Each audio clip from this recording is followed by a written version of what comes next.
देखो, मैं जब से हालाँकि मैं तो यूपीएससी एजुकेटर हूँ, आप लोग मुझे जानते ही होंगे। लेकिन मैं आजकल देख कह रहा हूँ कि एसएससी की प्रोटेस्ट में कोई टीचर किसी और टीचर को रोस्ट कर रहा है, कोई किसी और को रोस्ट कर रहा है। क्यों? अपने फेमस होने के लिए। बच्चा क्या हो रहा है? किसी और का फैन हो रहा है। भाई साहब, तुम फैन होने के लिए नहीं आए हो, ये बात समझो। है ना? वो तो चाहते ही हैं कि तुम हमें देखो।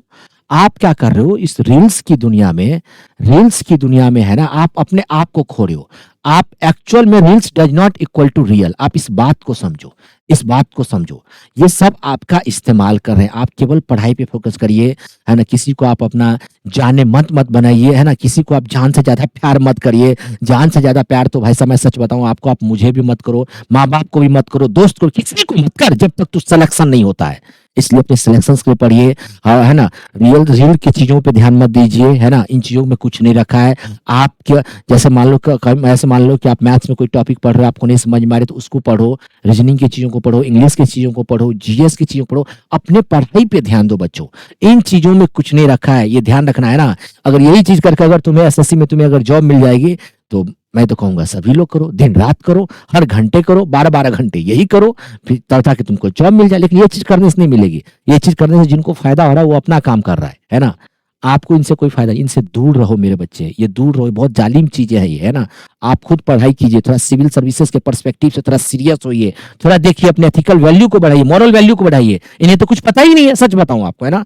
तो इनसे थोड़ा दूर रहो, किसी के फैन-वैन होने की ज़रूरत नहीं है। तुम अपने आप को अपना फैन हो जाओ, है ना? मेरा कैसे कोई फैन होगा, उसके लिए खुद से हार्ड वर्क करो, मेहनत करो, कंसिस्टेंसी बनाए रखो, है ना? इसलिए रील्स की दुनिया में रियल की चीज़ों reels does not equal to real, ये ध्यान रखना। सो अपने आप को रियल चीज़ों को पहचानो कि आपके लिए क्या सही है, क्या गलत है। अगर आपका एज और अटेम्प्ट चला जाएगा, अगर आपके ऊपर मान लो कभी कुछ एफआईआर हो जाएगा, तो कोई आपको बचाने नहीं आएगा। सब कहने की बात होती है, सब कहने की बात होती है, ध्यान रखना।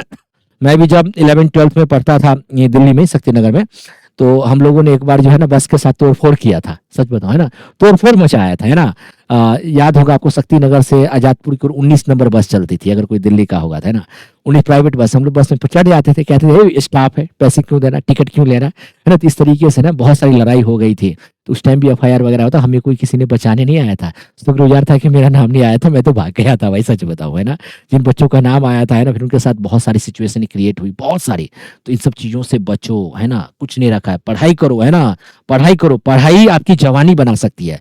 जब पढ़ाई करोगे ना तो आपके चेहरे पे अलग ही चमक आएगा, आपके अंदर कॉन्फिडेंस आएगा। रिजल्ट क्यों नहीं आएगा? अरे, C for confidence, C for consistency, C for continuity. और कंटिन्यूटी मेंटेन करोगे तो कंसिस्टेंसी मेंटेन करोगे तो कॉन्फिडेंस रहोगे। जब कॉन्फिडेंस आएगा तो आपका रिजल्ट आएगा तो माँ बाप सभी लोग आपको आपकी बातों को सुनेंगे, आपका लाइफ बहुत उज्जवल होगा, ठीक है? वरना शादी भी नहीं होगी, ये भी ध्यान रखना, ठीक है? देख रहे हो ना आजकल कितनी प्रॉब्लम क्रिएट हो रहा है। थैंक यू, चलो बाय, थैंक यू।